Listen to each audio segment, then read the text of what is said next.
Mutual presents The Mysterious Traveler, written, produced, and directed by Bob Arthur and David Kogan.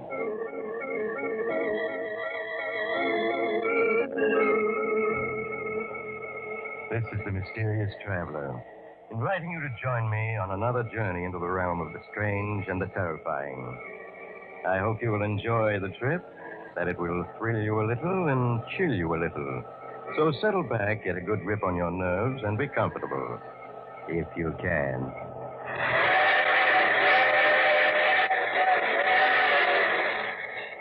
By the way, did you have a good vacation this summer?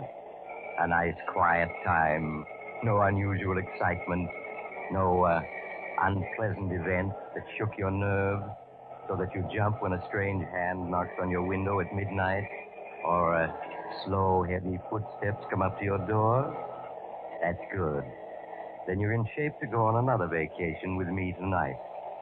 It's the story I call Vacation from Life. The spot I have in mind for your vacation is a tiny harbor along the northern Maine coast. An isolated beach, reached only by boat from the nearest town 2 miles away. And so lonely, there's only a single cottage.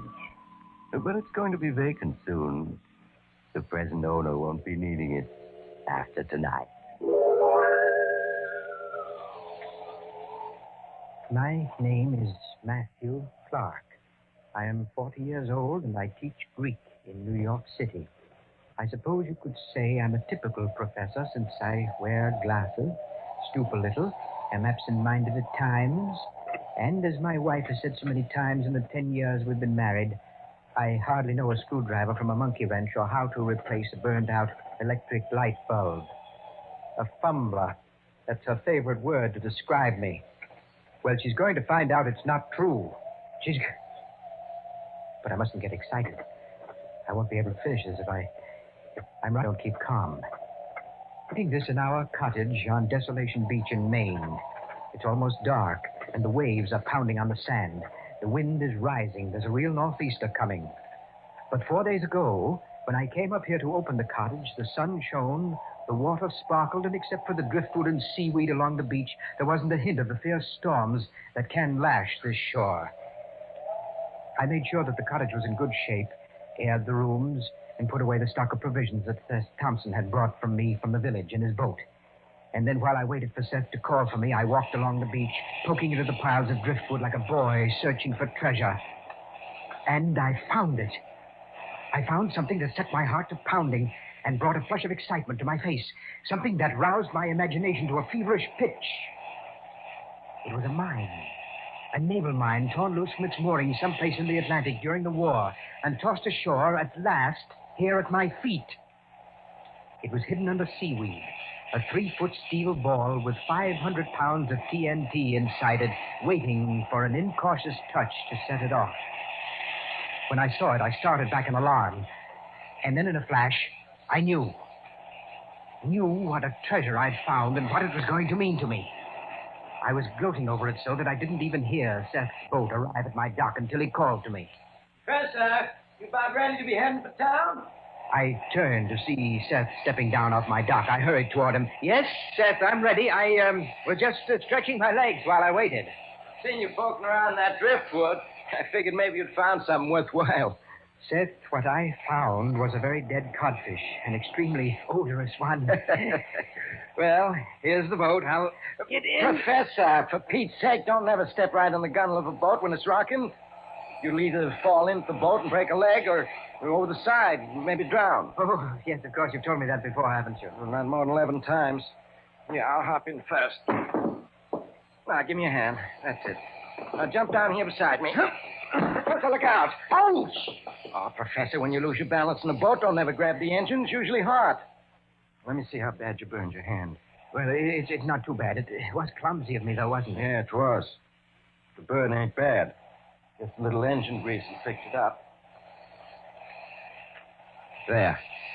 Now, you sit down back there. Very well, Seth. Stay set down. Truth is, Professor, I don't trust you around machinery no more than I would a baby.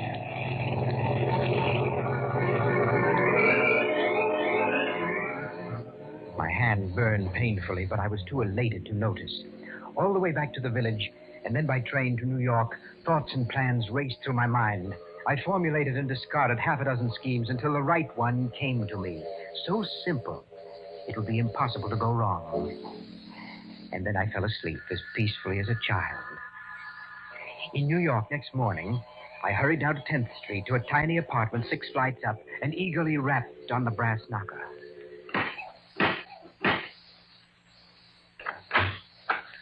Why, Matthew. Matthew, it's you. Yes, Ruth, I know you didn't expect me so early, but here I am.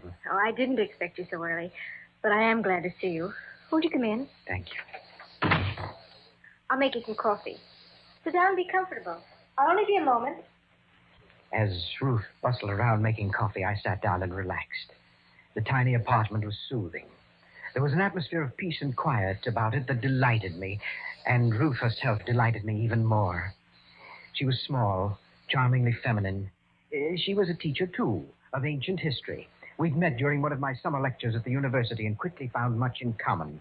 One of our favorite pastimes was to discuss the life of the ancient world. Perhaps the Punic War or the history of Greece. She from the standpoint of the historian, I from that of a student of the language and literature. Here, Matthew. Drink this. It's hot and strong the way you like it. Thank you. Oh, look out. You almost dropped it. Why, Matthew, you've hurt your hand. What have you done to it? It's just a little burn, nothing to worry about. Matthew, you must take care of yourself. I'm going to fix that burn. Have some lotion right here and bandages. Just sit and drink your coffee while I take care of it. And tell me all about the cottage and the trip and everything. The touch of her fingers was amazingly soothing. And as she bandaged my hand, I told her of my trip, though I said nothing of the mine that I'd found on the beach. She listened to me as a woman should, with interest and appreciation. She made me forget my clumsiness, my awkwardness at conversation, I cannot deny it, my insignificance in the world. No wonder I loved her with a devotion that my friends would have thought impossible in poor, dull, dry Matthew Clark, professor of Greek. It was with reluctance that I said goodbye when I'd finished my coffee. I know you have to go, Matthew, but it's sweet of you to drop in. You know that I'd come oftener if I could, Ruth. Of course, Matthew. I understand. Will I see you again before you take your vacation? Of course, my dear. I'll stop in day after tomorrow. And, Ruth... Yes, Matthew? I hope to have some news for you then. Some good news. Oh, Matthew, you mean... Yes, my dear, I hope so. But for now, au revoir. How different it was when I reached my own apartment in Washington Square. Louise, my wife, greeted me with a brisk contempt, which has been her attitude toward me almost from the first week that we were married. Is that you, Matthew? Yes? Oh, so you're home. Yes, I'm home. Safe and sound, my dear. Safe, but not completely sound, I see. That bandage on your hand, what did you do to yourself this time? Oh, I burned myself slightly on the engine of Seth Thompson's boat. Well, you wouldn't be you if you didn't hurt yourself somehow. Who put the bandage on? I see it's fresh. A very nice young lady in the drugstore at the station fixed it. You see, I stopped by to buy some ointment. Never mind the details.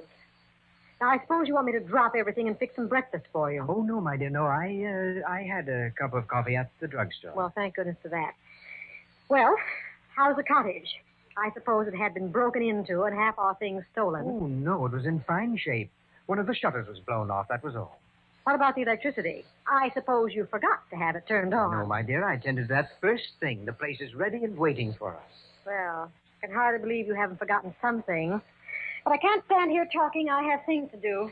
I suppose you'll want to rest. Yes, I would rather like a nap. I didn't sleep so very well on the train. Very well. I'll see you at dinner. There's something else I want to talk to you about. But it can wait. Something else she wanted to talk about. Well, there was something else that I wanted to talk about, too. I was sure it would do no good, but I had to mention it. I didn't see Louise again until dinner, and then she wasted no time in coming to the point. Matthew, I wanted to speak to you about your insurance. My insurance, darling. I said insurance, didn't I? Wish you wouldn't repeat my words after me like a parrot. Well, I'm sorry, Louise. It's just that I rather think I'm carrying all the insurance I can afford on a teacher's salary. On a teacher's salary. That's exactly the point. I suppose something happens to you. What's to become of me? You certainly haven't been able to save anything. There is my life insurance. $5,000. A pittance in these times. No, Matthew, you must take out more insurance. With your ridiculous faculty for getting hurt, you might easily kill yourself at any time. Well, that's a rather callous thing to say, Louise. It's practical, that's all.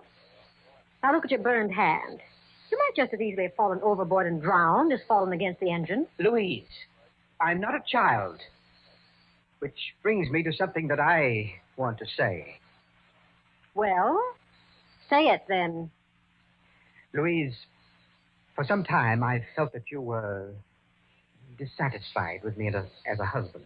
Indeed. Go on, Matthew. You seem to look upon me as a rather feeble-witted creature whom you must constantly admonish.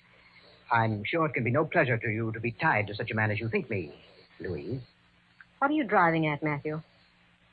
Well, you have a very fine intelligence and great energy, and you deserve to be a free woman, able to carve a better place for yourself in the world. Yes. You're a handsome woman. You could easily find a husband more worthy of you. Someone like that insurance agent, Kurt von Walter, for instance. And just why do you mention Kurt von Walter? Well, it's just as an example. He's obviously attracted to you, that's all.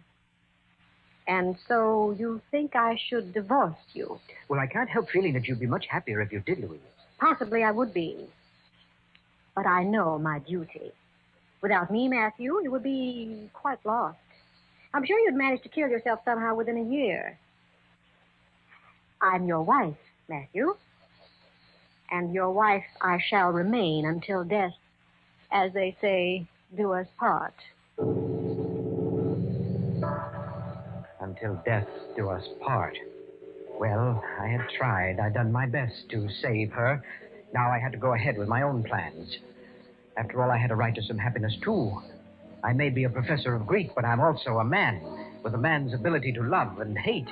Yes, to love Ruth and to hate Louise.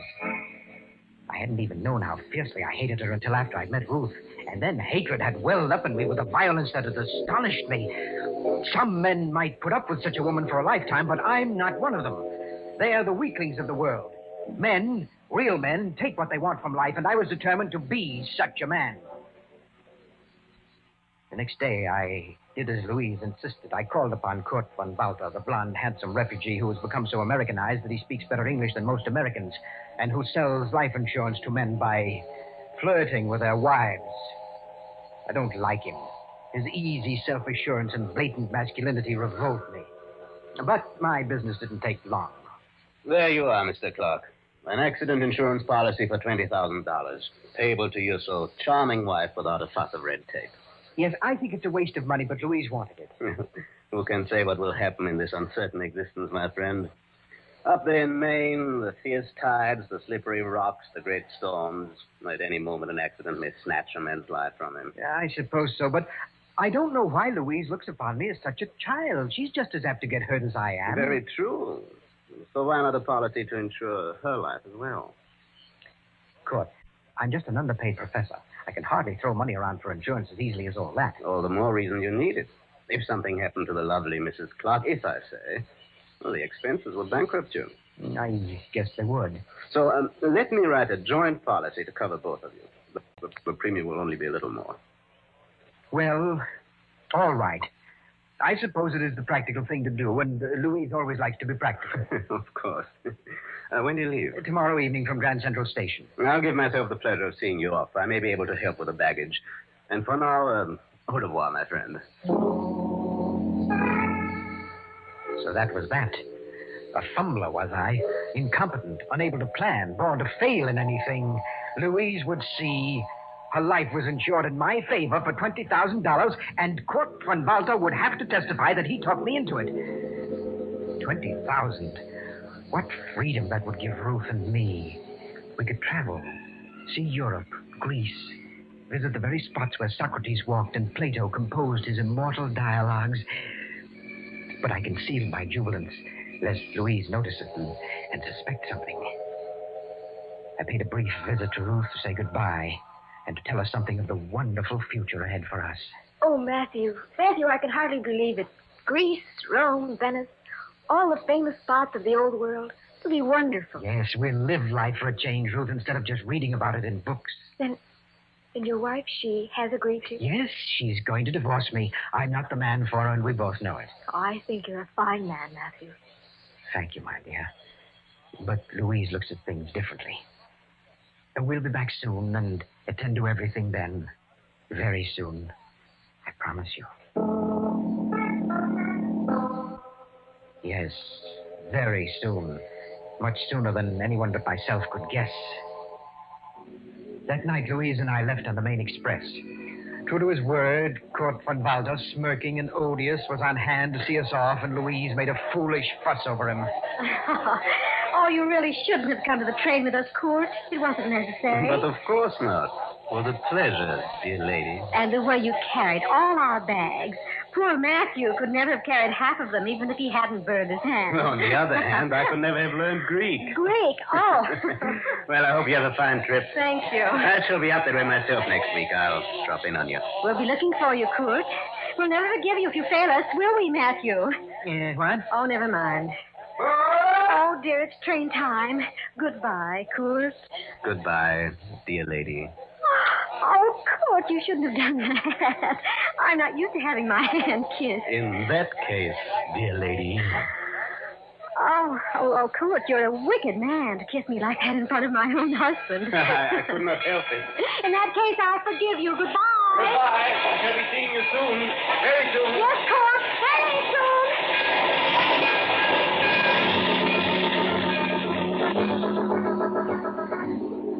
I pretended not to notice Louise's ridiculous flirting with Kurt von Walter, and we went to our drawing room. The trip passed quickly, and exactly on schedule, late in the afternoon of the next day, we were in Seth Thompson's boat, approaching our cottage on Desolation Bay. There she be, Miss Clark. Cottage come through the winter right well. Yes, better than I expected, considering that Matthew closed it up last fall. Oh, the beach is filthy, though. Well, storms last winter piled up plenty of weeds and stuff. Oh, really? I expect you can burn it, though. Oh, speaking of burning, how's your hand, Professor? It's getting well, Seth. I'm still clumsy with it, but it's healing. Yeah, them burns can be bad business. I knowed a fella 3 years ago burned his hand and died of it. Yes, sir. Lockjaw. Well, here we are. At last. I'll tie her up and help you unload. Then you folks are all set for your vacation. Only you're going to have kind of nasty weather the next 3 days. Why, is a storm coming up? Oh, goodness, the sky has gotten gray since we left the village. And the dear. wind's kicking up. Look at them whitecaps out there. Yeah, we're in for a real nor'easter. I hope you folks ain't forgot nothing, because I won't be able to make it here till the storm goes down. A nor'easter. Well, that's most provoking. I'll be sure and lay in plenty of firewood. Yes. She'll be cold and damp till it's over. Well, I better be getting this stuff ashore. That there storm's blowing up faster than I figured.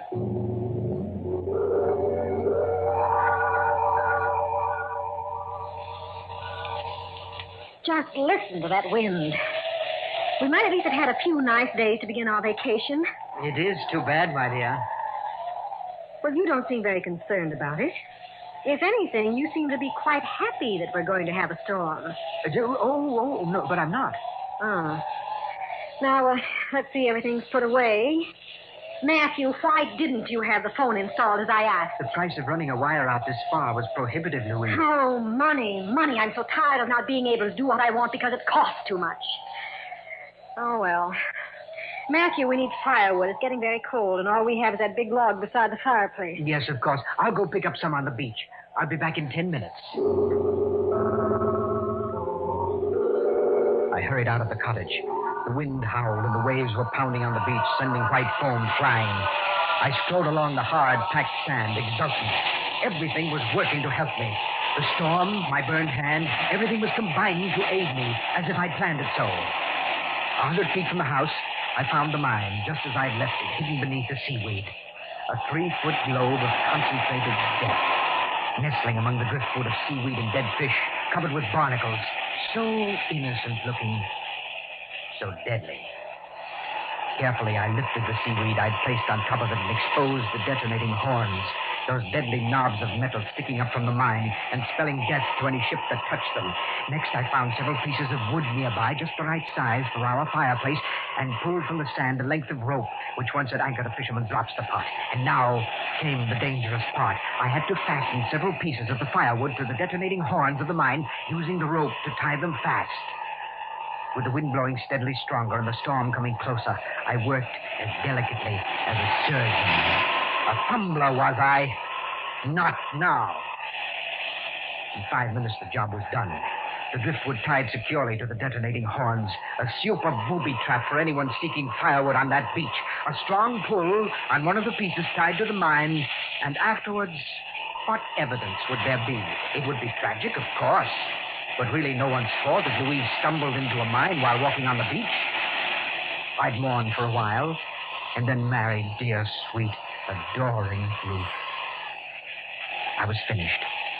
I put seaweed back to cover the mine, leaving the driftwood on top, where it'd be easy to see and pick up. And then I hurried back to the cottage, and my heart was pounding in my chest with a noise like the thunder of the waves as I flung the door open and entered. Well, Matthew, where's the firewood? I'm sorry, Louise. It hurt my burned hand. I couldn't carry anything back. I might have known it. You can't even bring in firewood, you fumbler. But I did gather some. I left it on top of a pile of seaweed down the beach, but I couldn't bring it any further. Now I suppose I have to go get it. Well, I'll help you, but I can't pick the sticks up alone. Oh, no, Matthew. You stay here and get the fire started. Maybe you can chop some splinters off that log, even if you can use only one hand. Of course. I'll have a fine fire going when you get back. I can handle the axe with one hand. You see? Matthew. Huh? You're acting rather oddly. Your face is flushed. I wonder if you could be getting a fever. I don't think so. Well, then on top of everything else, I'd have to nurse you. I'm perfectly all right, Louise. And I'll have this log chopped by the time you get back. What have you done? Oh, the axe slipped. I cut my leg. Help me to the chair. Take my arm. Here. Now sit down. There. Now, let's see. Oh, my Louise. Look at all the blood. It's a deep cut, I can tell you. Oh, sit still, Matthew. I can't tell a thing with you squirming so. Oh, it's... Now, let me... It's bleeding so. Look, it's coming out in little spurts. Louise, do something. I'm very much afraid, Matthew, that you've cut an artery. Huh? An artery? Oh, no. I always knew something like this would happen someday. Louise, don't just stand there. Do something. Put a tourniquet on my leg. No, Matthew. No? What do you mean? I mean that fate has obviously intended you to die, and I don't propose to interfere. Louise, I don't understand you. What are you saying? Matthew, listen to me.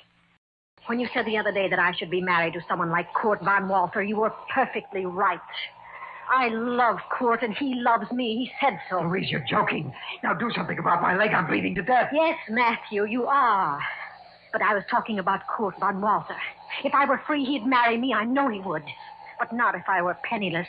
He's European, and they're practical about such For the things. love of heaven, Louise, put a tourniquet on my leg. I know it's hard for you to grasp, Matthew, but I'm not going to lift a hand to help you. But you've got to. You're my wife. I won't be for long. Soon I'll be your widow, and I'll have a dowry of $25,000 to bring to court. You're mad. He's not really interested in you. You don't know what you're doing. I do. I'm being completely practical. When I urged you to take out that insurance, Matthew, I think I was hoping something like this would happen. Maybe I was even planning to make it happen. I'm not sure. But now it has happened with no help from me. I have a right to love and happiness for the real man, and I'm taking it. Louise, please help me. Matthew, I'm going outside now. I'm going to watch the storm come up. I'll be gone at least half an hour. Then I'll bring back some firewood. If when I come back I find you beyond help, I'll be terribly shocked and distressed. But there won't be a thing I can do about it. Oh, no, Louise, wait. I have something to tell you. I'm not interested in anything you have to say But now. it's important. You mustn't go out. You mustn't pick up any firewood. Goodbye, Matthew. Louise, come back.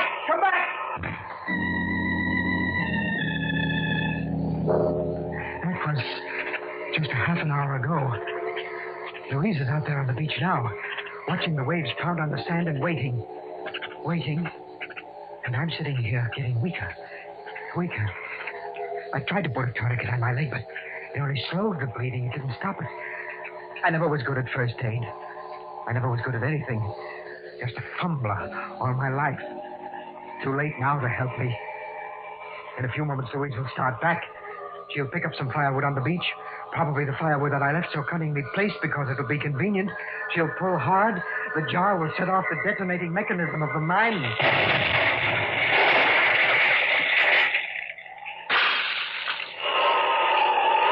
Yeah.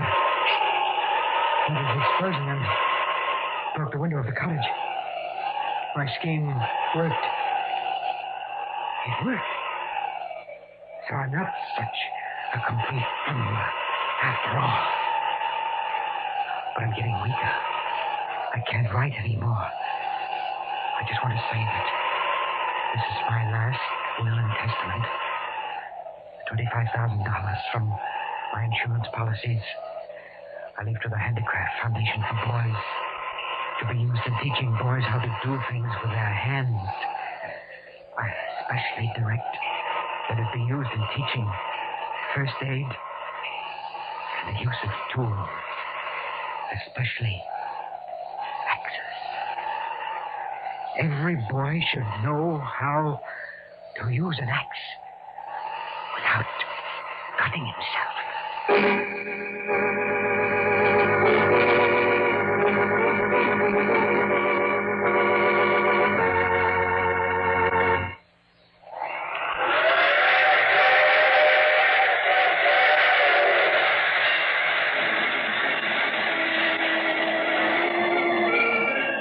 This is the mysterious traveler again. So that cottage is empty now. There's really nothing wrong with it. Just a broken window and a few shingles torn loose by the explosion of that drifting mine that washed ashore down the beach. You could fix it easily. If you'd like to know where it is, I could... Oh, you have to get off here. I'm sorry. But I'm sure we'll meet again. I take this same train every week at this time.